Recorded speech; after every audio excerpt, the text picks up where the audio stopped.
he would be here. Yeah, what are you talking about? Yeah, but still, That's your big brother up there, that picture they have of me over there. That's your extra large brother. Just really nice. I mean, when I came here, pretty much about the same time Jay did, for the first time, it was nothing like this. Nothing. I mean, it was pretty much original.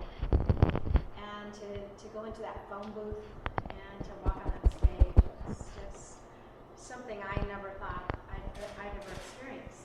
You know, just coming to Iowa. But in the years coming after that, you know, all the different managers and the hands that it went kept kind of going through, and everybody leaving their own legacy of love as they moved on. And now it's the surf. I mean, you walk in here and it's like, wow. I mean, if they could have seen it back in the 80s, I mean, I don't know if any of you did, but this is, I mean, it's phenomenal what all the families, the Snyders, Mr. Hine when he was here, and Sue and her husband Bruce, and I mean, we've met a lot of wonderful people, and then we have Wild Wayne still here, yes, you know, and it's a homecoming. It is a reunion. I like that. It is a reunion. And they worked, Lori and Jeff and the Snyder family worked so hard to get this up for this last February. And I know I had no idea that it was going to be this wonderful. I knew it would be good, but this just knocks your socks off. He would have never been here. It was all about taking care of his family.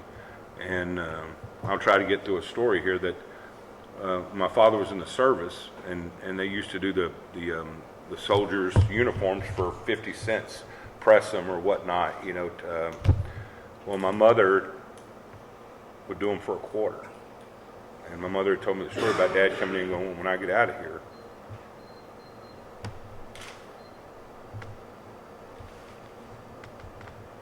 you'll never have to work again. That's when he went home, and within 6 weeks he had talked the owner. Back then it wasn't like the big conglomerates. Gentleman, Jack Neal, who owned the radio station, he told him what he wanted to do. He wanted people to know he was back in town, and he wanted to do this, what he called the Japathon, and that was his way of letting, you know, I mean, it was his idea to do it, his concept. They thought he was crazy, and he, you know, but Jack agreed to let him do it, and that's when my father set the world's record for continuous broadcast, and that was his promise to my mother. Well, it was fulfilled. I'm sorry, it was fulfilled. From that moment on, it was fulfilled. She never had to. Yeah, that's all right.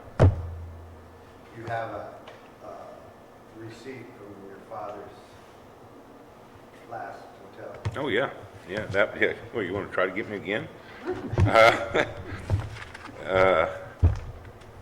No, there's a receipt here. The last place my father laid his head, in Ironwood, Michigan. And what's so significant to me about it is, well, it's in Dad's handwriting. I guess just like whenever you go in and you fill out your $3.75 too. But it was in Ironwood, Michigan, and it was February 1st, 1959. Some 30 years later, the Lord blessed me with a son. On that day, February 1st, 1990. So it's very significant to me, yeah. So that's that. Thanks for asking. Randy, where's my handkerchief when I need it?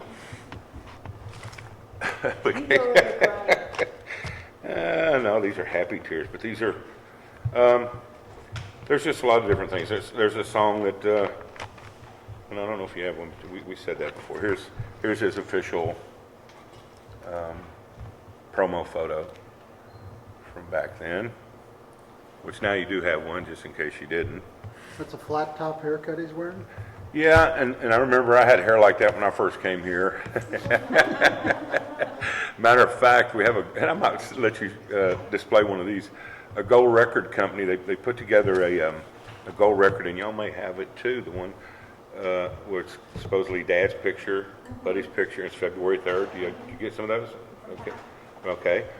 Well, the company that represented Dad represented me for a while.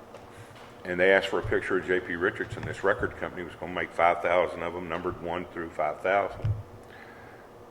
We looked so much alike as I was 28 years old, and that's when my father passed. He was 28. And the promo picture I had, it looked so much like my father, and they asked for the picture. They sent them my picture.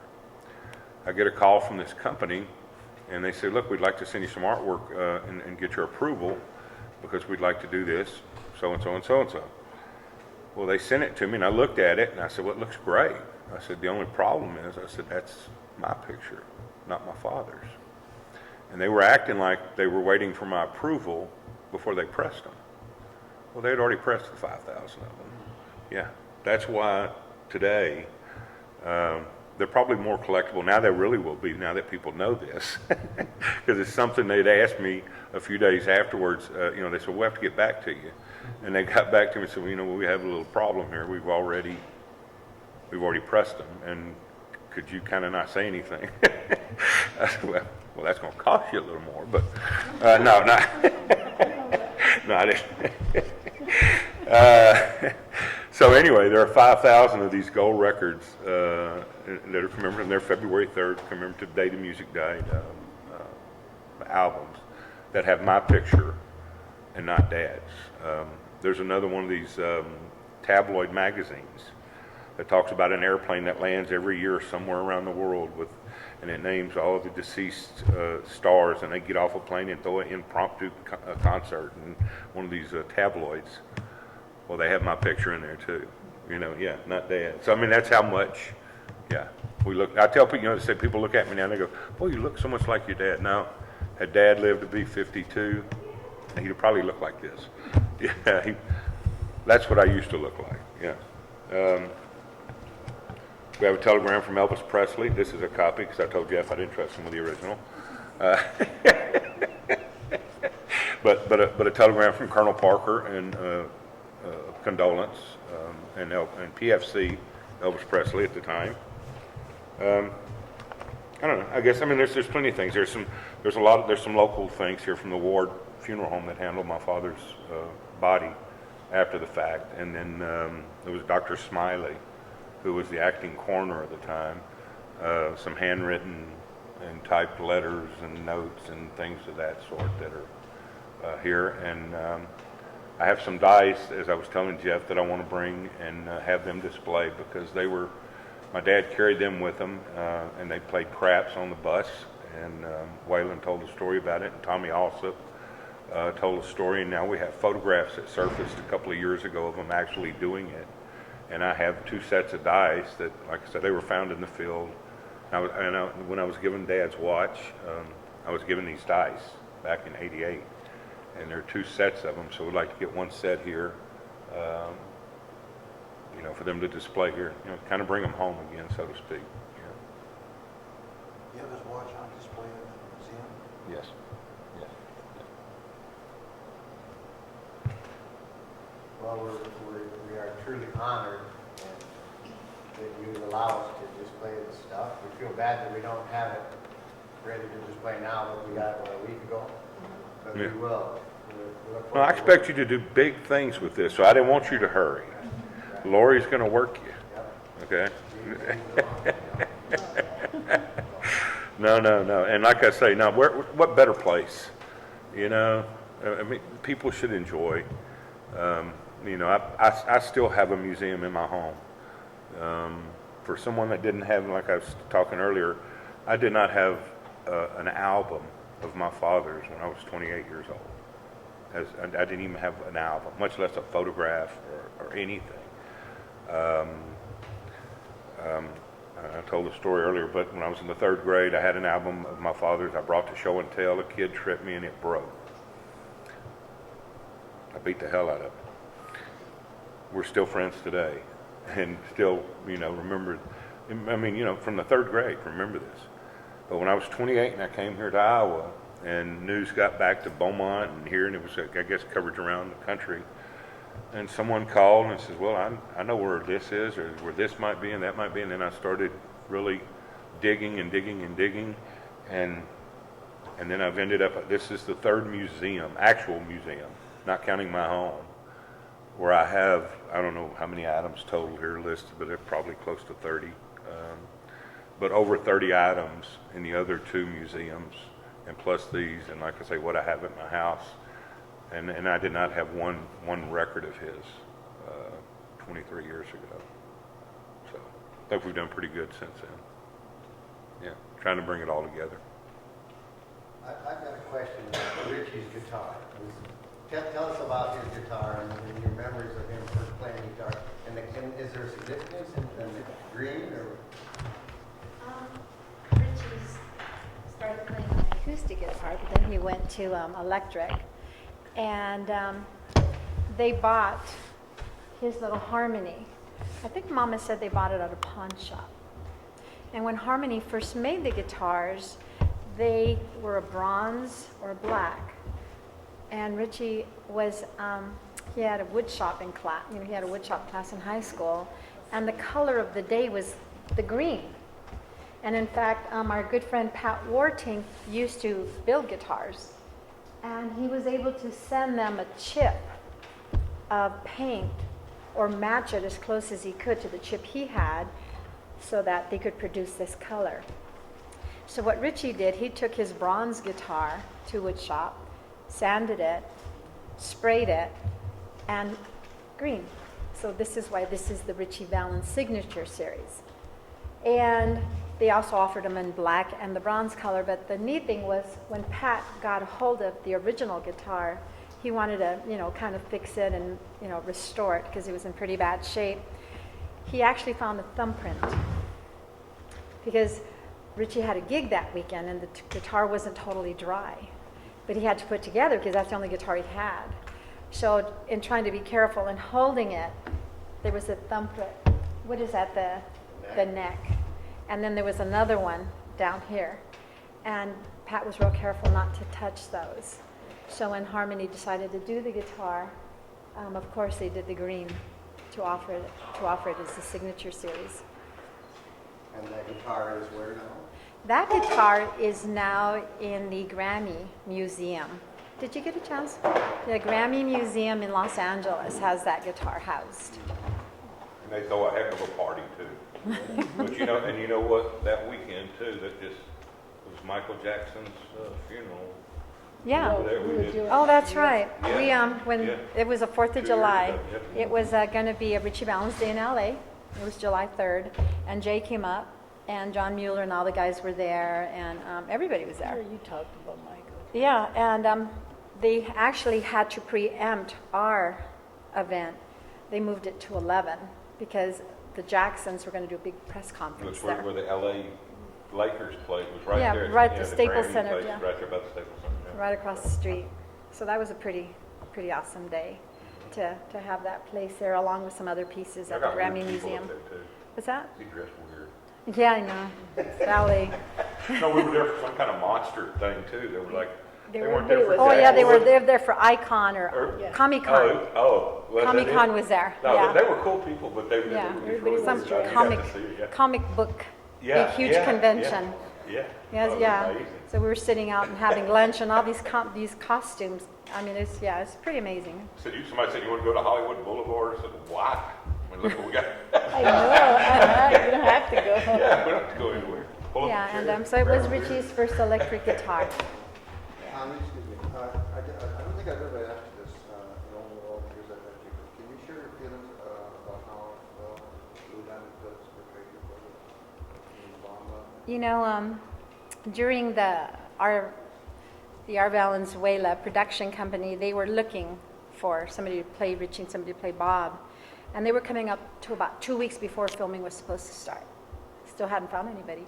And we used to go into the production studios all the time, and they had a huge board, something like that, not as big, with all these pictures everywhere. And there was Everybody dead like Richie. ringers for Richie up there. I mean, Anthony Quinn's sons had auditioned. I mean, just people from all over the country, but they couldn't find the person with heart that they were looking for.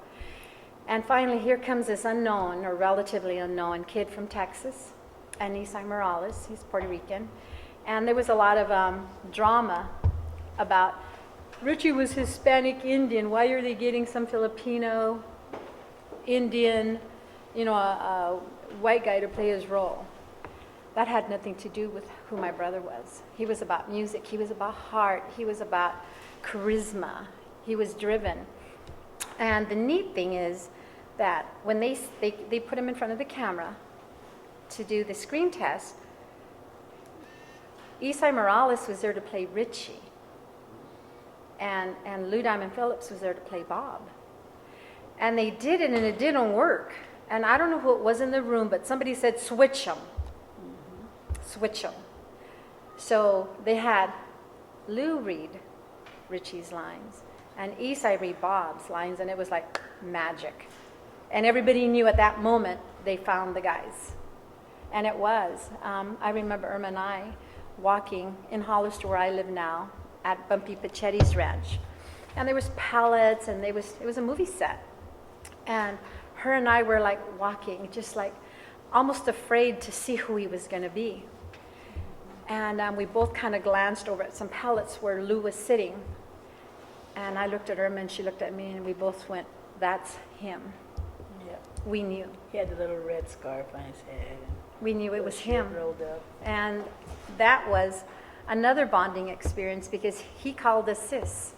We used to Because call we were those. sitting down the pallets, and he came up to No, us. he was sitting there. We No, went up to him. Okay, and we went up to him, and he said, he looked at us, and he goes, are you my My little sisters. sisters? Yeah.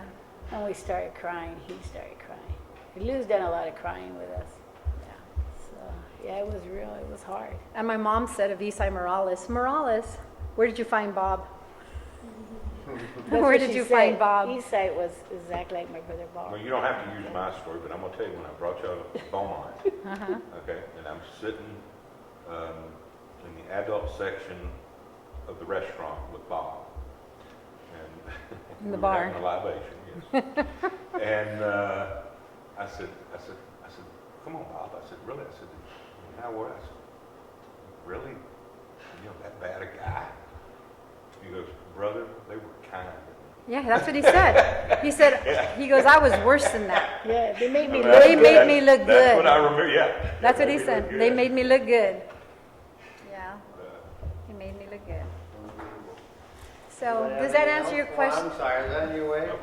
Wayne, did that answer your question? Oh, it does. I watched the movie. Of course not. He was trying to get a shot in the back of your head. He got Yeah. perfect myself. Yeah. For your arrival today, and Yeah, thank you. I got a feeling that just seeing him on the big screen brought Richie back to life. It does. Oh, yeah, it You know, I asked David Hildago, who is in Los Lobos. He's one of the lead singers. He's a big guy. I go, David, because we were all in the record studios, recording studios, on the sets, everywhere together. And I asked him right after the premiere, I go, David, how did it feel for Lou to open his mouth and your voice to come out? Because that's who was That's singing. What we use. Yeah. Music. And he goes, Connie, he goes, first few times I saw La Bamba, he goes, I just couldn't get past it.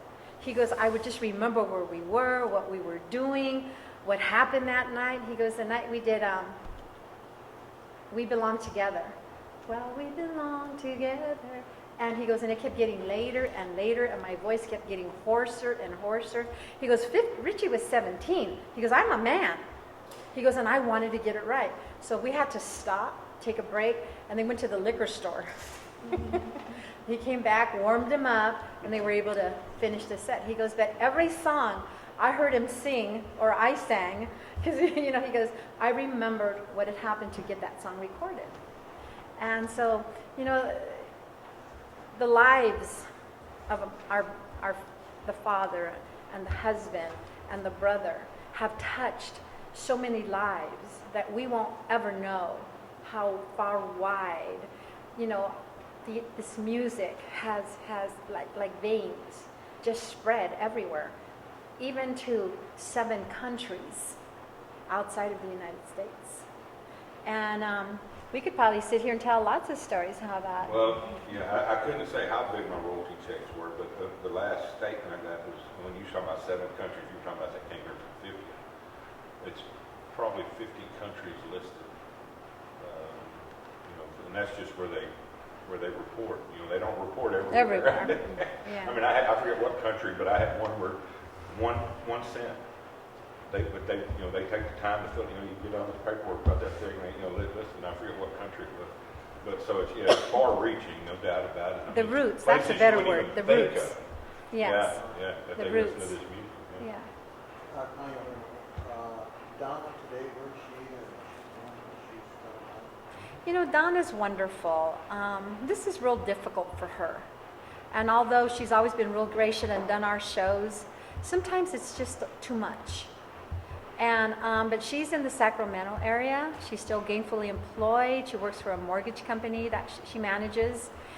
And she's a lovely lady. Gracious, Beautiful. gracious, lovely lady. And Doesn't change. she's always been kind of like a big sister to us. She's never been here? Oh yeah. Oh yeah. Oh, okay. Yeah, in fact, we invite her back every year. And yeah, I've even offered to give her big bucks. But she always graciously declines. Lou Diamond Phillips, we see him on occasion. You know, my brother Mario, because Lou's in music and Mario's in music, They always talk. they always talk, but there was an opportunity. Actually, we were working on something and Lou called me. And just hearing his voice, he goes, "Oh, don't do that, sister." I go, "I'm sorry, but it's just, you know, everything just came flooding back." And so we were both a little emotional. And like I said, Richie has so bonded. JP, you know, the Big Bopper has so bonded. Buddy has so bonded. So many lives that, you know, I couldn't even stay. I mean, I hadn't talked to Lou in a long time, but just hearing his voice. Just hearing his voice, he was my brother again for those few moments on the phone, and for 3 months, he was our brother. Everybody on the set was family, and Taylor gave me a whole packet of pictures that I had asked for, and on the manila envelope, he wrote that it was rare that a film was made where the cast and crew and actors become families, and that La Bamba was indeed a charmed film.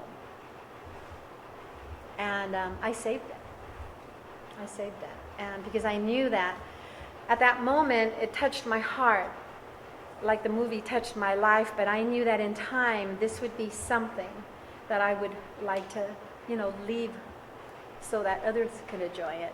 And I like what you're doing with that, Jay. And we have some things of Richie's too, and I've always wondered where should we put them.